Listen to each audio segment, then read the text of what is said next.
आज आपसे ब्लॉकचेन 4.0 की अपग्रेडेशन के बाद इसके दो की फीचर डिस्कस करता हूँ, ठीक है, और इसका इम्पैक्ट क्या होने जा रहा है। अच्छा, पहला फीचर है वेब 3.0 का।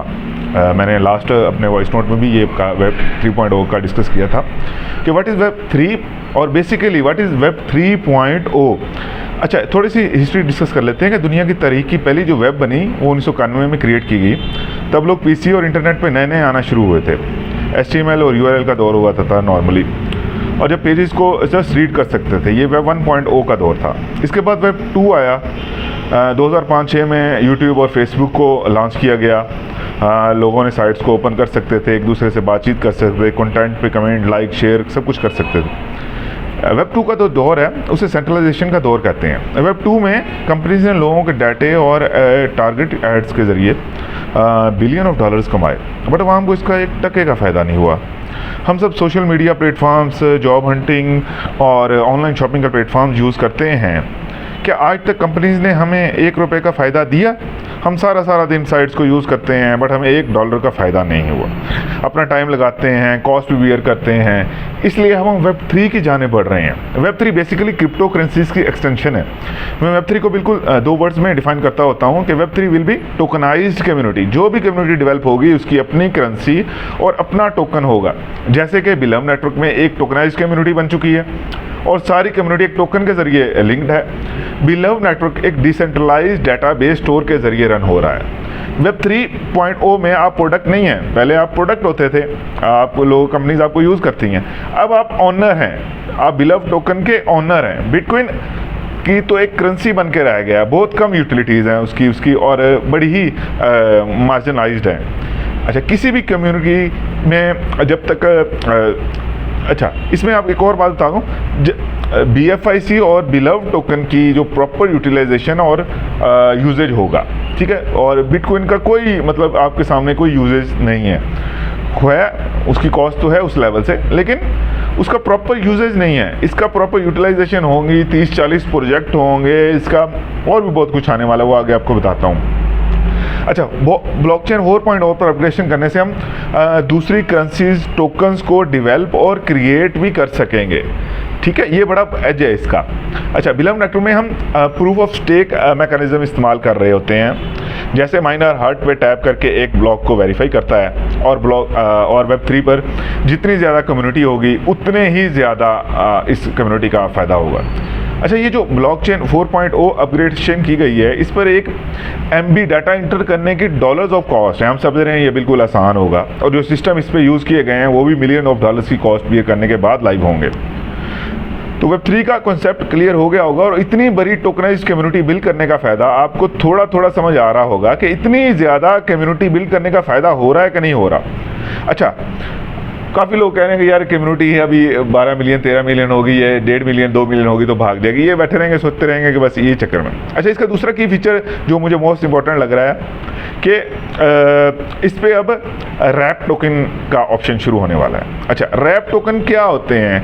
टोकन रैपिंग, जैसे रैप से ज़ाहिर हो रहा है कि रैप किया होगा टोकन, या जिस तरह टॉफ़ी या कैंडी रैप की होती है। जो लोग ब्लॉकचेन को समझते हैं ना, वो जानते हैं कि जिस ब्लॉकचेन पे एक टोकन या कॉइन डेवलप या क्रिएट किया गया हो, वो दूसरी ब्लॉकचेन पे नहीं जा सकता जब तक अगले ब्लॉकचेन की परमिशन ना हो, बल्कि इनफैक्ट जा ही नहीं सकता कि एक ब्लॉकचेन पे दूसरी ब्लॉकचेन पे।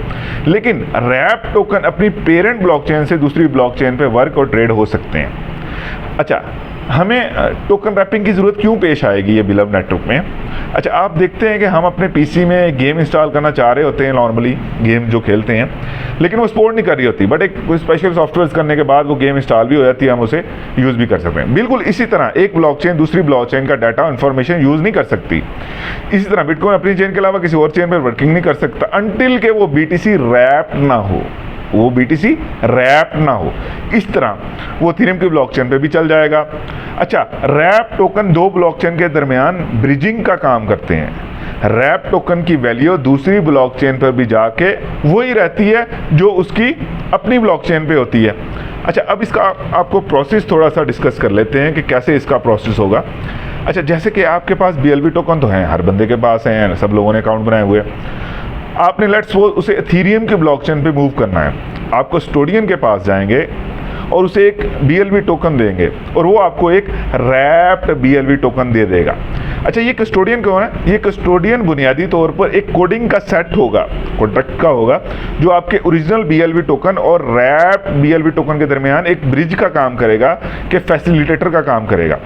आपके ओरिजिनल जो टोकन होंगे वो लॉक हो जाएंगे और आपको एक रैप्ड BLV टोकन मिल जाएगा। अच्छा, इस रैप BLV का क्या फ़ायदा होने जा रहा है? वैसे नॉर्मली क्वेश्चन तो आता है ना ज़हन में। अच्छा, सवाल तो जेन्युइन है, कभी रैप टोकन का फ़ायदा क्या होने जा रहा है? अच्छा, BLV नेटवर्क की कम्युनिटी 200 प्लस कंट्रीज़ में पहुंच चुकी है। अगर किसी कंट्री में BLV टोकन एक एक्सचेंज से दूसरी एक्सचेंज पे या एक ब्लॉकचेन से दूसरी एक्सचेंज पे एक सेंड करने की परमिशन ना हो तो कैसा लगेगा आपको? मतलब वहाँ के लोग कहेंगे यार कि ये कैसा टोकन है यार, ये इसको मूव करना ही बहुत मुश्किल हो रहा है। 200 कम्युनिटीज़ 200 कंट्रीज़ में तो पहुंच चुका है। तो इसको बिल्कुल इजी एक्सेस देने के लिए BLV को रैपिंग की जाएगी। अच्छा, रैप BLV टोकन आप किसी भी ब्लॉकचेन पे जाके सेल और बाय कर सकेंगे। आपको लाजमी नहीं कि BFSC या BFSC की ब्लॉकचेन की ज़रूरत पड़े। आप अपने BLV टोकन को रैप करेंगे और इसे BTC और इथेरियम जैसी ब्लॉकचेन पे जाकर ट्रेड कर सकेंगे। सोचें ज़रा, आप BTC और इथेरियम की ब्लॉकचेन पे काम कर रहे हैं और इस ब्लॉकचेन के सारे फ़ायदे आप लेंगे। अच्छा, इस पे क्या क्या फ़ायदे हो सकते होते हैं? इसमें फास्ट ट्रांजैक्शंस हो रही होती हैं, इनकी फीसेस भी लो हाई होती हैं, वो तो फीस का एक अलग।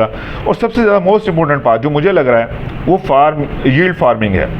यानी आप इन टोकन को इन ब्लॉकचेन्स पे रख के उस पर रिवार्ड्स भी ले सकेंगे। वो रिवार्ड्स किसी भी सूरत में हो सकते हैं, जिस तरह हम बैंक में पैसा रख के, बिल्कुल इसकी सादा मिसाल आप इस तरह ले लें कि आपने एक बैंक से दूसरे बैंक में पैसे मूव करने हैं, तो आपके पास जब तक रैप्ड मनी नहीं होगी आप तक मूव नहीं कर सकेंगे। और जिस बैंक में मूव कर रहे हैं वहाँ फैसिलिटीज़ और रिटर्न भी ज़्यादा होंगे, लाजमी बात है वहाँ पर मूव करें। सबसे ज़्यादा जो मुझे इसमें ख़ास और अट्रैक्टिंग लगता है वो उसकी लिक्विडिटी है। जहां हम दूसरी ब्लॉकचेन्स पे हम BLV टोकन को इजीली बाय और सेल कर सकेंगे और इसे कैश आउट्स कर सकेंगे। इससे अंदाज़ा लगा लें कि इसकी मार्केट एक्टिविटी और मार्केट यूटिलाइजेशन क्या होने जा रही है। ये आपकी अभी तक सोच है। तो बराए मेहरबानी अपनी ज़रा ये दुकानदारी वाली लैंग्वेज यहाँ अपने माइंड से निकलाएं और चीज़ों को अच्छी तरह सोचें कि होने क्या जा रहा है। हमें जस्ट अभी तक ये बताया कि ये टोकन बस जी इसकी वैल्यू कम है, ठीक है। तो आगे कंपनीज़ के क्या प्रोजेक्ट्स हैं, क्या एम है, क्या मिशन है, क्या विजन है, ये आपकी सोच अभी तक वहाँ पर पहुँच नहीं सकती, ठीक है। तो ये दो चीज़ें मैंने आपसे डिस्कस की कि Web3 क्या है बेसिकली और रैप टोकन क्या बनने जा रहे हैं। तो आपको अब होपफुली समझ आ गया होगा कि BLV कैंडी क्या बनने जा रही है, ठीक है। तो दूसरी बात, ये दुकानदार लोगों से बचें और वर्क करें, पैसा कमाना है, क्या बनने जा रहा है, ये आपकी सोच अब नहीं जा सकती। सोच आपकी, वो उमर खान भाई कह रहे होते हैं ना नॉर्मली कि यार आप को जो है ना वो चीज़ें बाद में समझ आती हैं तो जो हम कर रहे होते हैं। तो होपफुली मेहनत कर लें, जैसे ब्लॉकचेन लाइव आए तो एफर्ट्स कर लें, मेहनत कर लें, पैसा लगा लें, इन्वेस्टमेंट लगा लें, कोई मेहनत कर लें, ना पैसा लगाएं, कोई टीम बना लें, तो इट्स